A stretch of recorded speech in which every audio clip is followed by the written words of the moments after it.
Greetings, friends, colleagues, readers, writers, and poetry lovers. This is a very special occasion indeed. We here at Emory have many things to celebrate, and one of those is the prominent central place that poetry holds in our hearts and on our campus. I'm Rosemary McGee, and I'm proud to serve as director of the Stuart A. Rose Manuscript Archives and Rare Book Library. And on behalf of Emory Libraries, the Schwartz Center, the Creative Writing Program, the Hightower Fund, I'm pleased to welcome you here on this beautiful day in February. And I also want to thank all of the organizers, planners, poets, curators, archivists, audience members, funders, and friends who support this program. Since the fall of 2005, the Raymond Danowski Poetry Series has hosted some of the best poets from America and abroad, including Nobel laureate Seamus Heaney, poets laureate Billy Collins and Carol Ann Duffy, Natasha Trethewey, National Book Award winner Lucille Clifton, inaugural poet Elizabeth Alexander, Pulitzer Prize winners Galway Cannell, Rita Dove, Mary Oliver, et cetera, et cetera, et cetera. So today, we are honored by the presence of the 21st U.S. Poet Laureate, Tracy K. Smith. She has already engaged us and our students in conversations about the power of poetry to create not only beauty, but also discovery of oneself, of the world, and really of our collective consciousness. This reading series, as I said before, is one of the longest-running initiatives on a campus, and it brings together diverse members of our community. It is the result of a burgeoning archive and of the Raymond Danowski Poetry Library itself. And thus, we are called upon to have a moment of silence, honoring the life and legacy of Raymond Danowski, who passed away just a few short weeks ago, but whose spirit dwells among us forever.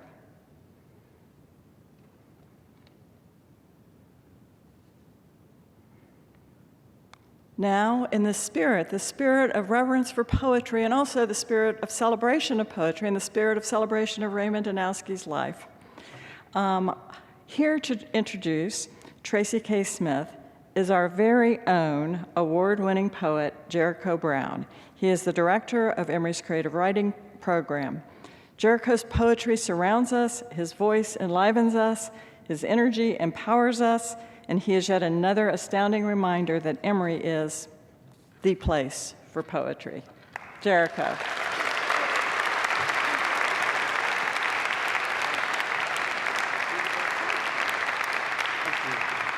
Thank you. Thank you. Thank you so much, Rosemary. She never says those things to me in person. You know, I love Emory. Can I just say this really quickly?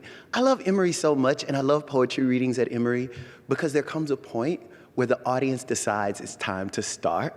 Like, no one gets up, y'all just get real quiet, and everybody on the side is like, I guess we should start. So I've been instructed to tell you, to remind you to silence your cell phones. And as you do that, I just want to say it's such a pleasure to be here with Emory family as we welcome Tracy K. Smith back to campus.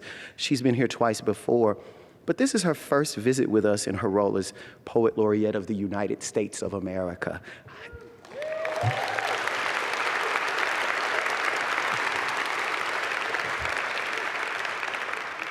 So we have a long relationship with Tracy K. Smith, and I hope you pressure her when you talk to her about continuing that relationship.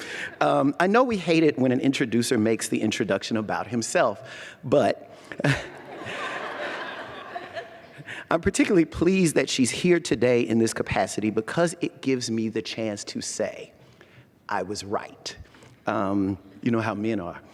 From the first time I read her work back in 2002, I understood that I was encountering one of the most singular voices of American poetry.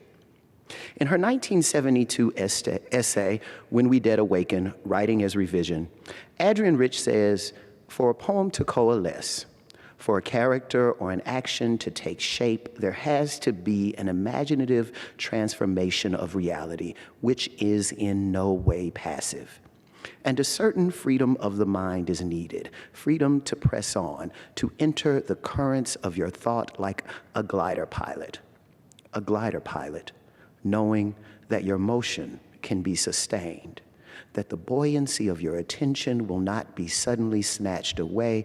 You have to be free to play around with the notion that day might be night, love might be hate. Nothing can be too sacred for the imagination to turn into its opposite or to call experimentally by another name, for writing is renaming. I have spent this last week rereading Tracy K. Smith's 3 brilliant books of poetry, and I am certain that if Adrienne Rich were here tonight, she would declare that Tracy K. Smith is indeed a glider pilot poet.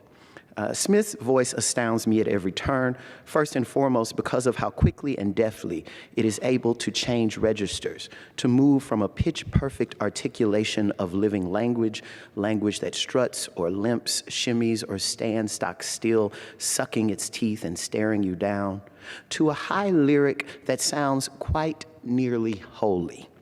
There is a great deal that's been said about the devotional and spiritual impulse in poetry, but Smith's work is particular in that her poems don't speak to the ancestors as much as they listen to them. Her work tells us what history has to say about our present moment.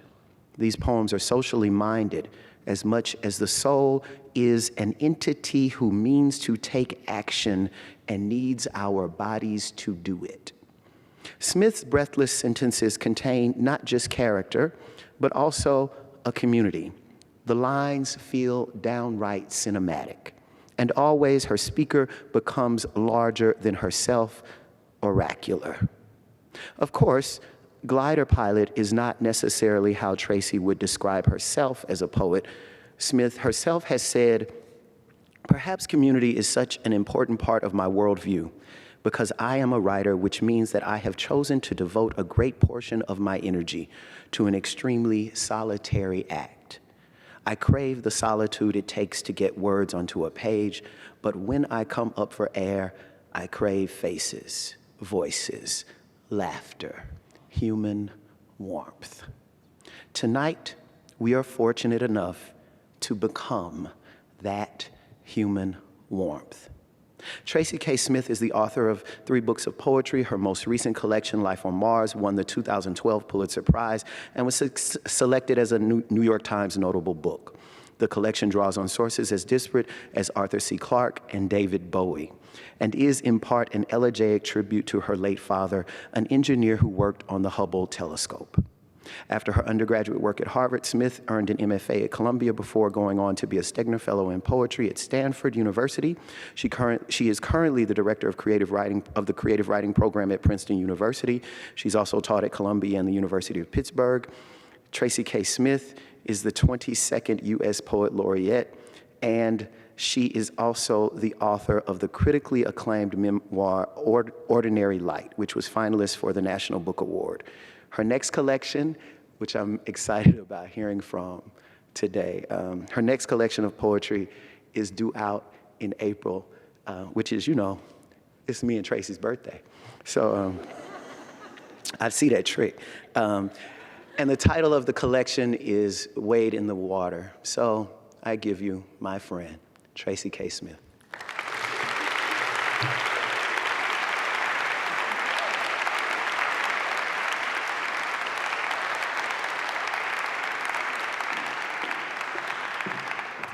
Good afternoon. Thanks for coming.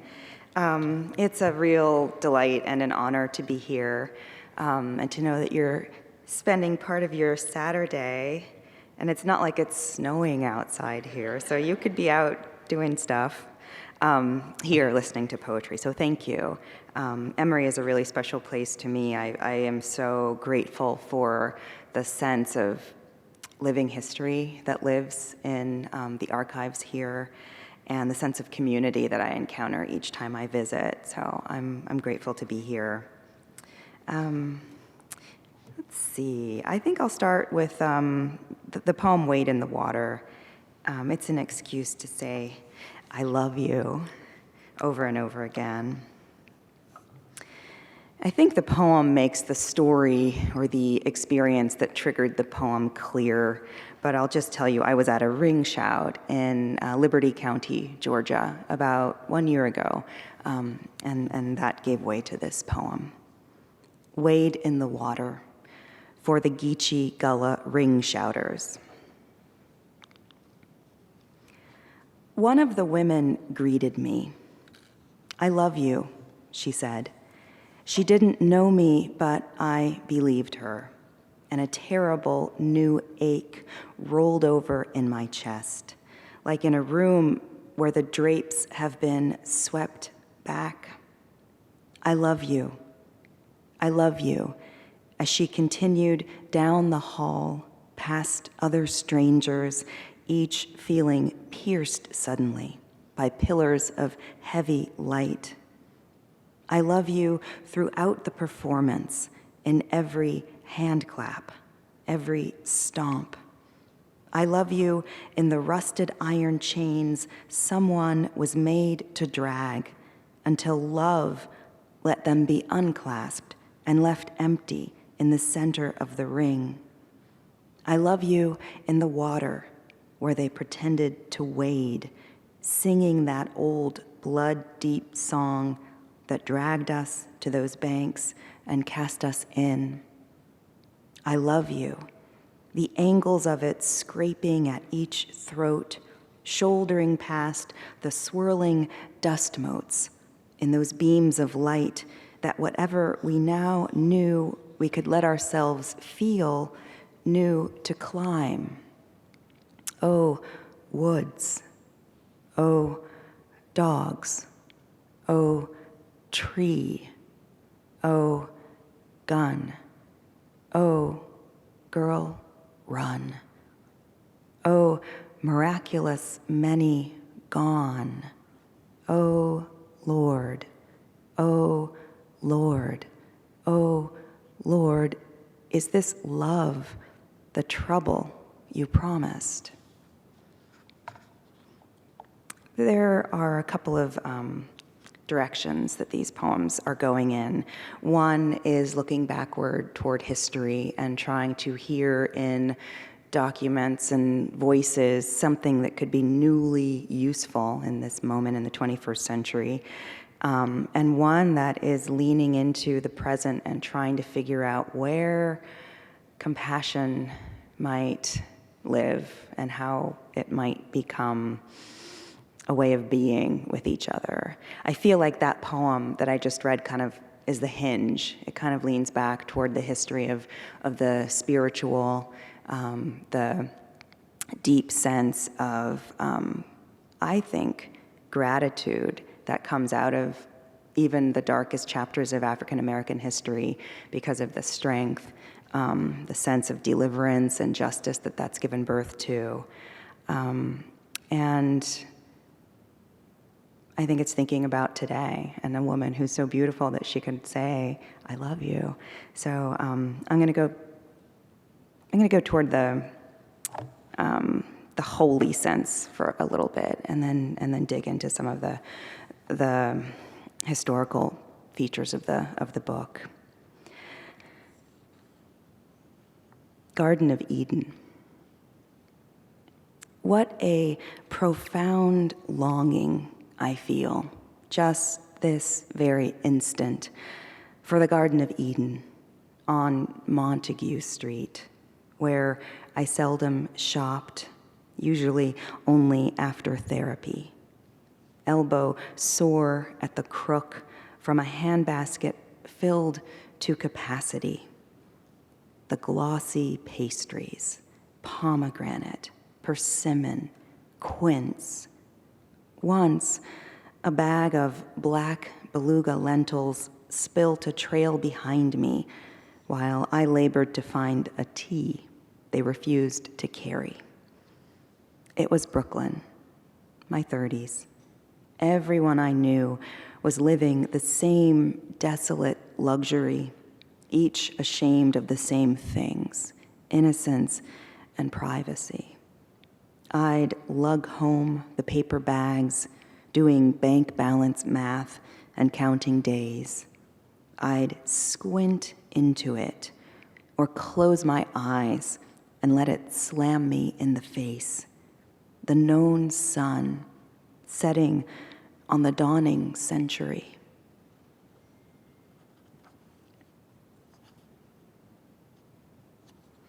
I have a friend, I'll tell you a little bit about where this next poem came from.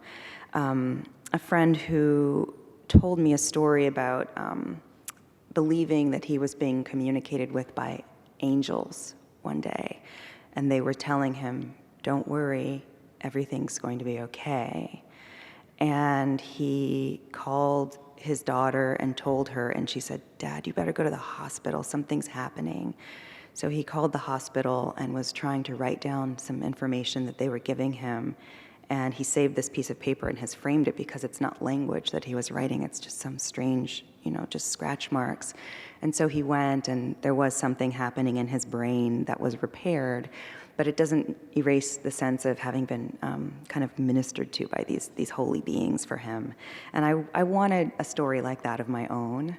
And so this is a poem that kind of builds that out of something that might actually have just been a dream. The Angels.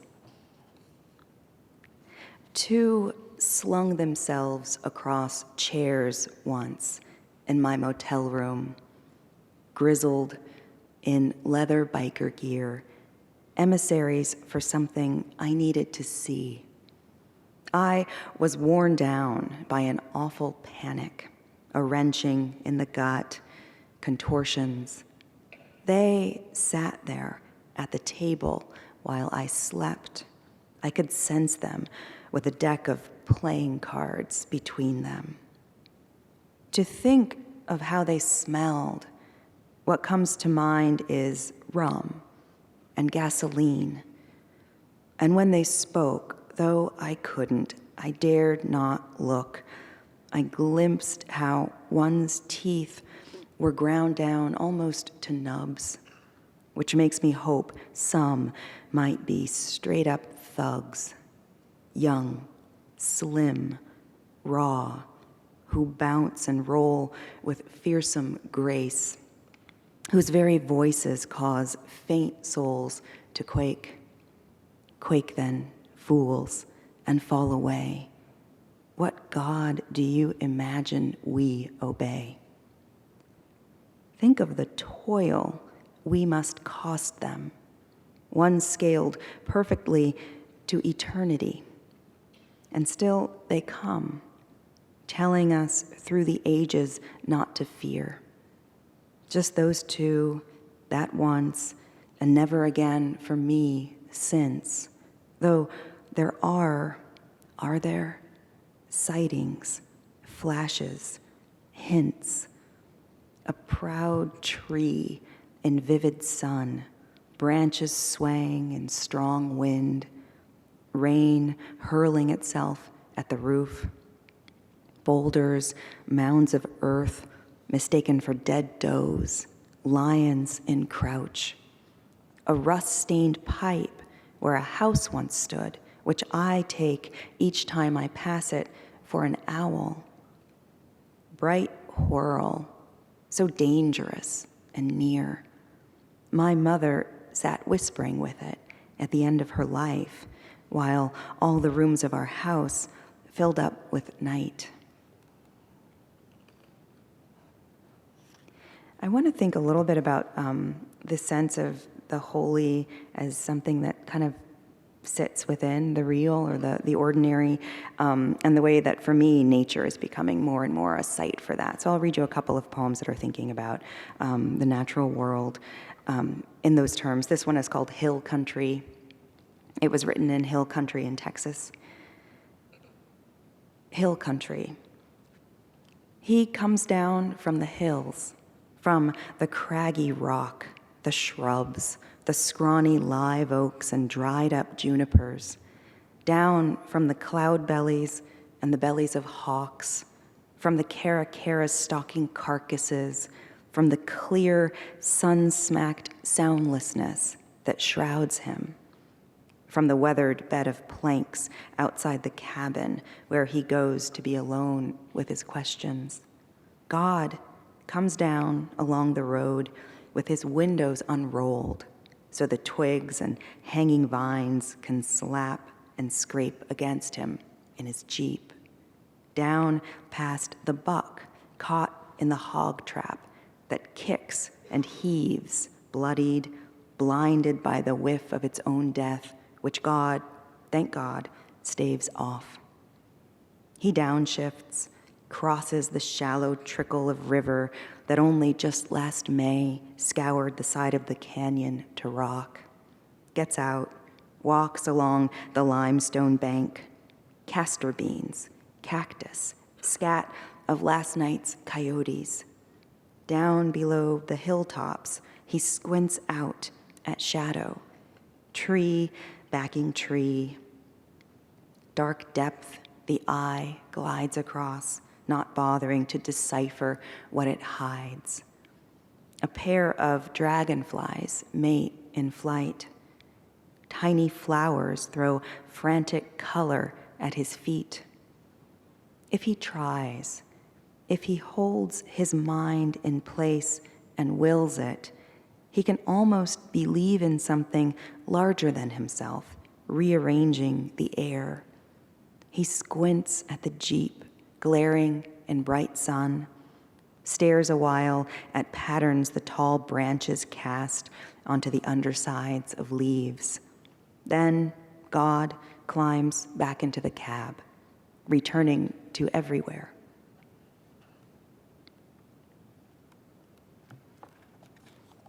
I like poems that operate as simply one metaphor, like the title kind of sets up a metaphor, and the poem, which is really about something else, is obedient to that metaphor. So this is a poem like that. It's called "The World is Your Beautiful Younger Sister." Seeing her as seldom as you do, it doesn't change.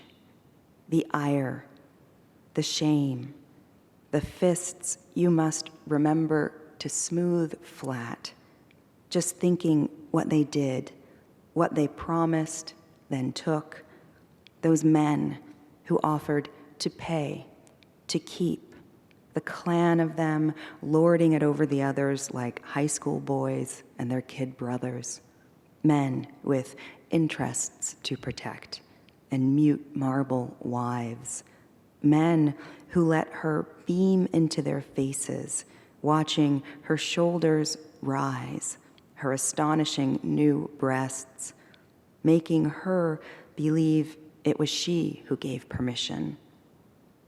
They plundered her youth, then moved on. Those awful, awful men, the ones whose wealth is a kind of filth.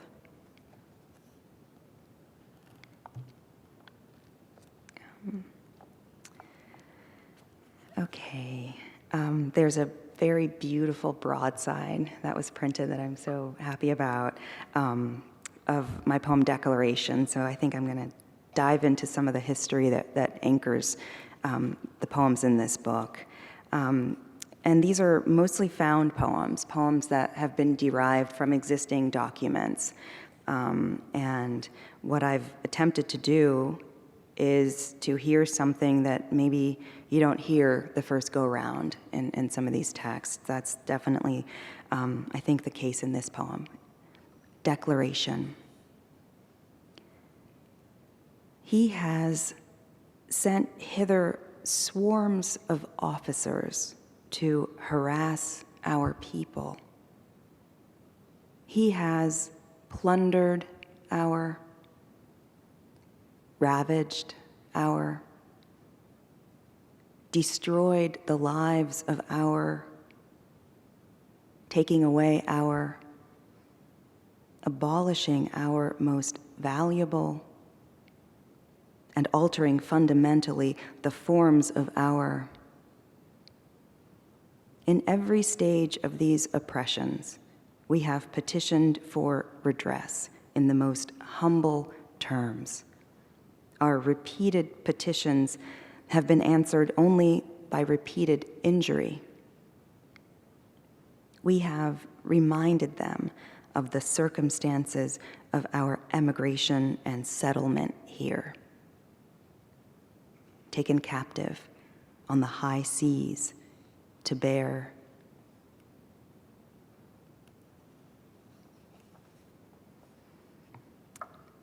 This is a poem called The Greatest Personal Privation, and it's constructed from letters that were written by members of the Charles Colcock Jones family. And these were letters that were actually trying to figure out how to deal with a number of a family that was being held as slaves on the Joneses' plantations. And the epigraph to the poem is a quote from Mary Jones. She wrote while she was away, "The greatest personal privation I have had to endure has been the want of either Patience or Phoebe. Tell them I am never, if life is spared us, to be without both of them again." So those are two of the women that were enslaved by the Jones family. I was interested partly because there was a lot of ambivalence in the Joneses initially about the institution of slavery. They struggled with whether or not they should become abolitionists. Ultimately, Charles Jones decided that it was too much to break with this way of life, but he would become a Presbyterian minister and see if that might help in some way. He went on holding slaves until his death. So in those letters, I was curious to hear the voices of, or to imagine the voices of Phoebe and Patience and their family members. So that's what this poem attempts to do, and it's kind of just tracing and retracing over the text of these letters, listening for different possibilities. The greatest personal privation. It is a painful and harassing business belonging to her. We have had trouble enough, have no comfort or confidence in them, and they appear unhappy themselves, no doubt from the trouble they have occasioned. They could dispose of the whole family without consulting us. Father, mother, every good cook, washer, and seamstress, subject to sale. I believe good shall be glad if we may have hope of the loss of trouble. I remain in glad conscience, at peace with God and the world. I have prayed for those people many, many, very many times. Much as I should miss Mother, I have had trouble enough and wish no more to be only waiting to be sent home in peace with God. In every probability, we may yet discover the whole country will not come back from the sale of parent and child. So far as I can see, the loss is great and increasing. I know they have desired we should not know what was for our own good, but we cannot be all the cause of all that has been done. We wish to act. We may yet, but we have to learn what their character and moral conduct will present. We have it in contemplation to wait and see. If good, we shall be glad. If evil, then we must meet evil as best we can. Father, mother, son, daughter, man. And if that family is sold, please, we cannot, please, we have got to, please, the children, mother and father and husband and all of you, all, I have no more. How soon and unexpectedly cut off, many, many, very many times. I I think I'll read one more history poem, or rather a couple of sections from a history poem that is drawn from letters that African American soldiers during the Civil War wrote to President Lincoln, asking for help, asking for information, and also statements that Black veterans and their family members gave after the war in an attempt to claim pensions from their family members who had served. Every veteran is entitled to a pension. However, those who had been enslaved during the war didn't have birth certificates, they didn't have marriage licenses, they didn't have any documents to explain or prove that they had changed their names after emancipation, and so they were denied many of those claims. This is a poem that I didn't do very much to the found material. I'm going to read you two sections that I hear as kind of choruses of many, many voices speaking, and the rest of the poem is really just letters. It's called "I Will Tell You the Truth About This. I Will Tell You All About It."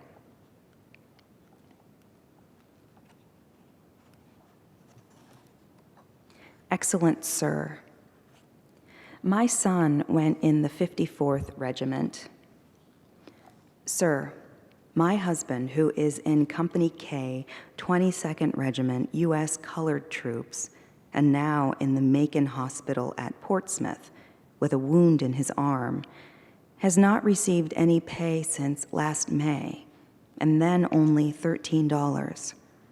Sir, we, the members of Company D of the 55th Massachusetts Volunteers, call the attention of Your Excellency to our case. For instance, look and see that we never was freed yet, run right out of slavery into soldiery, and we hadn't nothing at all, and our wives and mother, most all of them is a perishing all about, and we all are perishing ourselves. I am willing to be a soldier and serve my time faithful like a man, but I think it is hard to be put off in such doggish manner as that. Will you see that the colored men fighting now are fairly treated? You ought to do this, and do it at once. Not let the thing run along, meet it quickly and manfully. We poor oppressed ones appeal to you and ask fair play. So please, if you can do any good for us, do it in the name of God. Excuse my boldness, but please, your reply will settle the matter and will be appreciated by a colored man who is willing to sacrifice his son in the cause of freedom and humanity. I have nothing more to say, hoping that you will lend a listening ear to an humble soldier. I will close. Yours, for Christ's sake. I shall have to send this without a stamp, for I hate money enough to buy a stamp. I am 60-odd years of age. I am 62 years of age next month. I am about 65 years of age. I reckon I am about 67 years old. I'm about 68 years of age. I am on the rise of 80 years of age. I am 89 years old. I am 94 years of age. I don't know my exact age. I am the claimant in this case. I have testified before you 2 different times before. I filed my claim, I think, first about 12 years ago. I am now an applicant for pension because I understand that all soldiers are entitled to a pension. I claim pension under the general law on account of disease of eyes as a result of smallpox contracted in service. The varicose veins came on both my legs soon after the war, and the sores were there when I first put in my claim. I claim pension for rheumatism and got my toe broke, and I was struck in the side with the breech of a gun, breaking my ribs. I was a man stout and healthy, over 27 years of age when I enlisted. When I enlisted, I had a little mustache and some chin whiskers.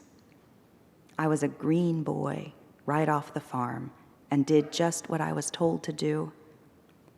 When I went to enlist, the recruiting officer said to me, "Your name is John Wilson." I said, "No, my name is Robert Harrison." But he put me down as John Wilson. I was known while in service by that name. I cannot read nor write, and I do not know how my name was spelled when I enlisted, nor do I know how it is spelled now. I always signed my name while in the Army by making my mark. I know my name by sound.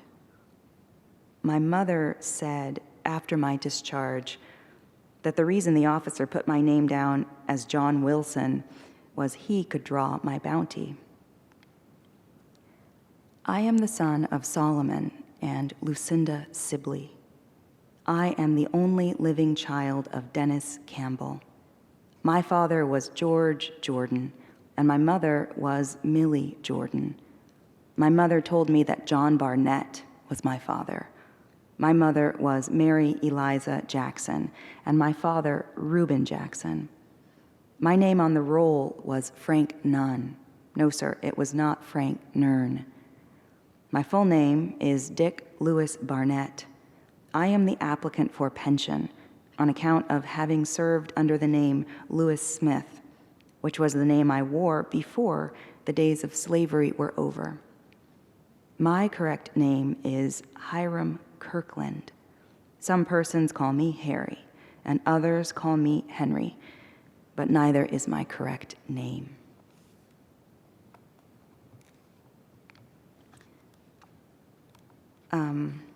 So I'll just read a couple of more poems that are kind of struggling with this sense of, okay, how do we enact this beautiful thing that is love, that we're capable of?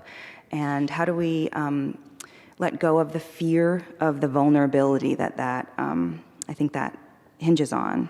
So I'm going to read one poem that helped me to kind of figure out maybe why love might seem scary. It comes from a photograph you probably remember from a couple of summers ago from a march in Baton Rouge for the Black Lives Matter movement. There's a woman named Aisha Evans who is wearing this gauzy sundress that's blowing in the wind. It's a very beautiful photograph. And on the other side of the frame, there is a row of police officers in riot gear, rather. And that sense of visual imbalance seems so meaningful. I think that's one of the reasons why it's become such an iconic image. And I was thinking, okay, what are they scared of? What is the threat here? Unrest in Baton Rouge. Our bodies run with ink-dark blood. Blood pools in the pavement seams. Is it strange to say love is a language few practice, but all or near all speak? Even the men in black armor, the ones jangling handcuffs and keys, what else are they so buffered against, if not love's blade, sizing up the heart's familiar meat? We watch and grieve. We sleep, stir, eat. Love, the heart sliced open, gutted, clean. Love, naked almost, in the everlasting street, skirt lifted by a different kind of breeze.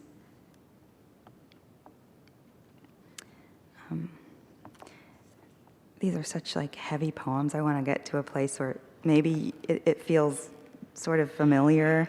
I'll read this really brief poem that's also kind of thinking, but in a little bit more gentle terms, about this difficulty in seeing and caring about other people. I'm going to read it because I wrote it the last time I was here. I have little kids, so anytime I get to sit alone in a room while I'm away, sometimes poems happen. This is called Beatific. I also think it's important, as writers, our poems bring us into contact with our highest and best selves, the most patient, the most philosophical, the most rigorous-minded self. And then you get up from your desk and you go back and you're just you, and you're, annoyed at things, you're mean sometimes, you make mistakes. And I don't think it's right that my poems should only bear witness to the high-minded version of the self. So there are poems that show you the real. This is one of them. I'll read a couple of those. This is called Beatific. I watch him bob across the intersection, squat legs bowed in black sweatpants.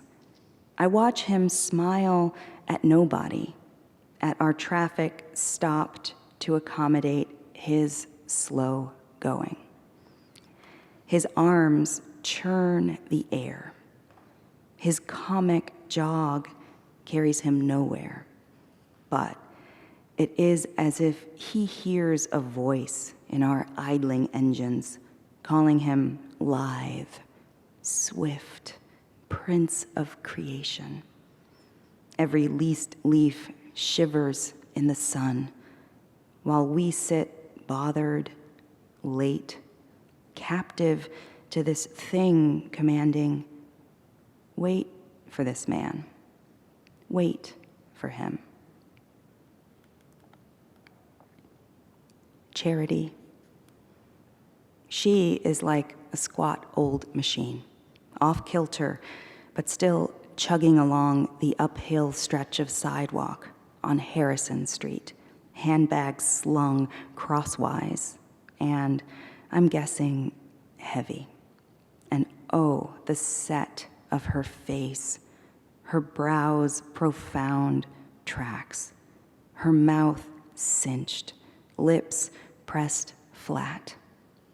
Watching her bend forward to tussle with gravity, watching the birth she allows each foot, as if one is not on civil terms with the other, watching her shoulders braced as if lashed by step after step after step, and her eyes' determination not to shift or blink or rise. I think I am you, one day out of 5, tired, empty, hating what I carry, but afraid to lay it down, stingy, angry, doing violence to others by the sheer freight of my gloom. Halfway home, wanting to stop, to quit, but keeping going mostly out of spite. I'll close with a poem called An Old Story. This is, I think, my attempt to write a myth. I think we should all write new myths, because I think we need new myths. An old story. We were made to understand it would be terrible.